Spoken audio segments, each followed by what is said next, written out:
porque inovação não é só tecnologia. Nós temos várias áreas de inovação no campo humano, de relações, inclusive, né? E tanto essas ações judiciais, elas são muito mais relacionais ali, da comunicação entre as pessoas, do que realmente alguma coisa tecnológica, né? Então, para também desonerar um pouco a área de tecnologia, né, gente? Não é só ali que deve acontecer a inovação. E tanto que o Inovatê, ele se envolve até em muito mais projetos que não têm a ver com a TI do que em projetos que tenham a tecnologia envolvida.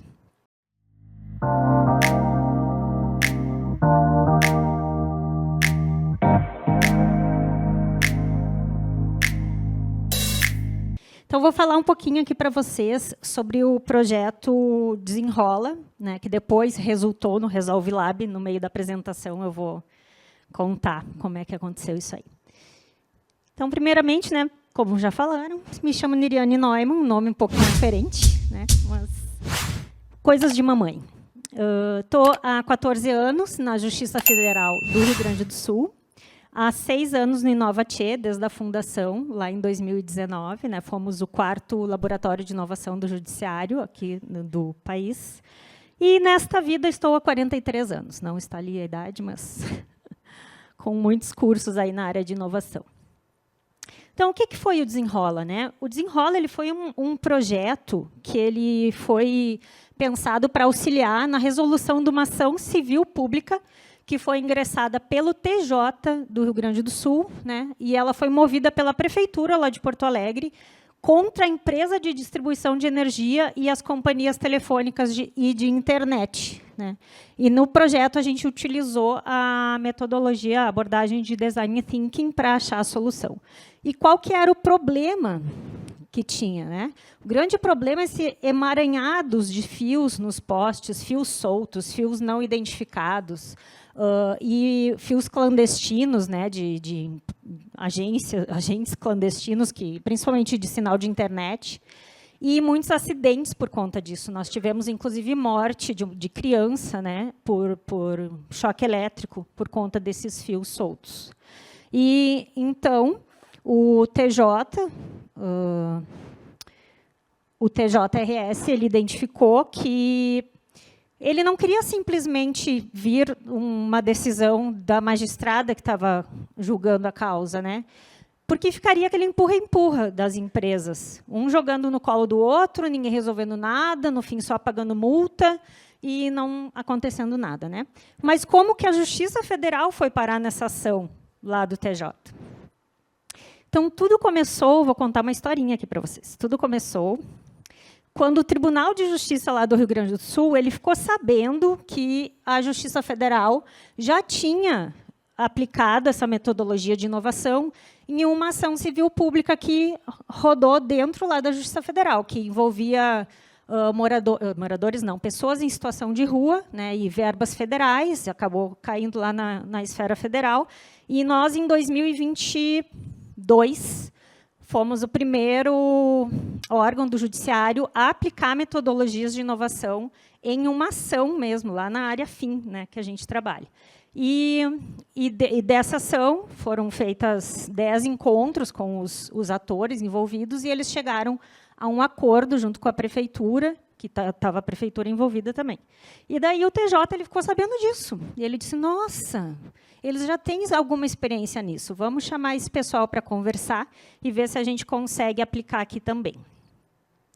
E por quê, né? Como a ação era muito complexa, tinha várias partes envolvidas, gente, eram mais de 40 instituições envolvidas nessa ação, então era muita gente. Necessidade de conhecimento técnico também, porque envolvia toda a parte técnica dos fios. Não adiantava só trazer os advogados das empresas, os representantes, né, judiciais lá, porque não iam resolver, eles não tinham conhecimento do que tinha que ser feito na prática. Também tinha o desejo do TJ de encontrar uma solução que engajasse todo mundo, sem aquele, para acabar com aquele empurra-empurra que eu falei para vocês, né, das empresas querendo tirar a sua responsabilidade e colocar a responsabilidade no outro. E também o grande interesse público em atender a população, porque aquele empurra-empurra, no final, não ia resultar em nada, e quem ia sair perdendo era a população. Então, o TJ do Rio Grande do Sul convidou a Justiça Federal, né, para compartilhar essa experiência que a gente já tinha, via parceria dos laboratórios de inovação. No TJ é o Lab 9, e lá no Rio Grande do Sul, ou na Justiça Federal, é a Inovatê, unindo esforços então, para achar uma solução. A gente aceitou, né, de bom grado, porque, afinal, a gente tem essas esferas estadual e federal, mas quem a gente atende? Né? O cidadão, né? A sociedade. Então, a gente aceitou e, efetivamente, começou. Foi feita a primeira etapa. Tá? A magistrada do caso, ela chamou todas as partes e propôs isso. Né? Não foi uma coisa que ela decidiu, vai ser assim. Não. Ela sensibilizou as pessoas de que uma construção conjunta seria muito mais inteligente e a solução poderia ser muito mais eficiente e efetiva do que uma decisão dela, simplesmente. Né? Então, foi feita uma reunião com um monte de gente, né, e todo mundo aceitou. Foi unanimidade, assim, as pessoas ficaram até curiosas. Nossa, como é que isso vai ser? Né? A gente ajudando a construir a solução. Os laboratórios, o Labi e o Inovatê, fizeram reuniões de planejamento com essa abordagem do Design Thinking. Né? A gente estabeleceu um roteiro, um ferramental, que, na medida dos encontros, foram sendo adaptados também. Maior parte até do Inovatê, né? Como a gente já tinha a experiência ali, fomos passando para eles. Ao total, foram 5 encontros de 3 horas. Tiveram 49 instituições envolvidas, né, dentre elas a Prefeitura, a Companhia de Energia Elétrica, grandes e pequenas empresas de telecomunicações, como TIM, Vivo, Claro e várias outras. No final, eles, em conjunto, eles estabeleceram um plano de ação. O que aconteceu? Foi muito bonito de se ver, porque no primeiro encontro, aquela galera estava armada, assim, né, cheia de livros embaixo dos braços, enfim, eles estavam a fim de guerra uns com os outros, para tirar do seu colo qualquer responsabilidade. No final, eles estavam colaborando. Eles se colocaram, a gente fez todo o processo, né, de empatização com a sociedade, eles mesmos eram usuários, né, daquela solução, porque poste de rua tem na rua de qualquer um. Então, eles estabeleceram um plano de ação, até falou assim no final, que ele achou, no início, no primeiro encontro, ele estava achando aquilo uma grande bobagem. E, no final, ele disse, eu tive que morder a minha língua, porque essa solução que a gente encontrou realmente vai ser muito mais efetiva do que se viesse alguma coisa só de cima para baixo. Né? E a própria juíza agradeceu muito o engajamento deles, falando que ela nem imaginava, ela aprendeu muito, né? E ela nem imaginava coisas ali que talvez ela determinasse nunca pudessem ser cumpridas, porque seriam impossíveis tecnicamente de serem cumpridas. Né? Então, foi além de tudo, foi um trabalho muito bonito de ver o engajamento das empresas resultando em colaboração e não em querer jogar ações um para o colo dos outros. Ela está em fase de implementação, tá? Eles já estão com o plano de ação em andamento. Fase de implementação, falei. E desse projeto do Resolve Lab, do Desenrola, surgiu a ideia da gente fazer, então, por que não estabelecer uma parceria, né? E tornar isso um programa permanente. No decorrer do trabalho lá, o TRF4 também foi envolvido, né? E daí, para a gente até entrar na Meta 9, com um projeto, nossa, assim, ó, top, né? A gente estabeleceu essa parceria, um acordo de cooperação entre o TRF4, o Tribunal de Justiça do Rio Grande do Sul e a Justiça Federal do Rio Grande do Sul. E esse projeto agora é permanente. Então, nós teremos outras ações aí entrando, né, para resolver dessa mesma forma. E o nome desse programa é o Resolve Lab. Mas por que a JFRS escolheu este case aqui para apresentar para vocês, né? E não alguma coisa na área de tecnologia? Afinal, o Enastic é uma coisa mais voltada à tecnologia. Né? Nós escolhemos porque inovação não é só tecnologia. Nós temos várias áreas de inovação no campo humano, de relações, inclusive, né? E tanto essas ações judiciais, elas são muito mais relacionais ali, da comunicação entre as pessoas, do que realmente alguma coisa tecnológica, né?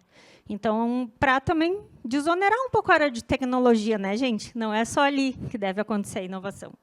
E tanto que o Inovatê, ele se envolve até em muito mais projetos que não têm a ver com a TI, do que em projetos que tenham a tecnologia envolvida. E também para falar para vocês sobre esse poder transformador das parcerias, né? Porque eu poderia ter trazido aqui o nosso primeiro caso, lá de 2022, que foi a primeira ação civil pública tratada, né, com Design Thinking, mas eu quis trazer esse justamente porque, junto, a gente faz muito mais. E incentivar também, cada vez mais, a fazermos boas relações de parceria entre os órgãos. E até, eu acho que a unanimidade das TIs nos órgãos, está todo mundo aqui de trabalho, né? E quando vem mais uma demanda, fica todo mundo se escabelando. Então, assim, quando vier a administração pedir alguma coisa para vocês, ouçam com carinho, né? Acolham, deixa a pessoa falar, desabafar o que ela pensa.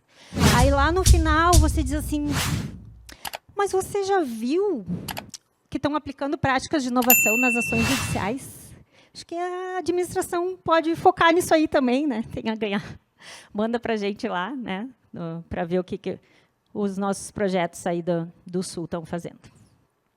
Então, é isso, gente. Gostaria de agradecer pela oportunidade de apresentar esse case, dizer que a gente está disponível aí pelo e-mail inovati@jfrs.jus.br ou pelo portal do TRF4 também.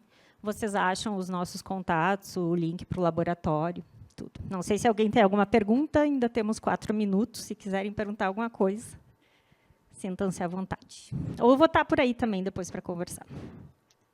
Tá bem? Obrigada.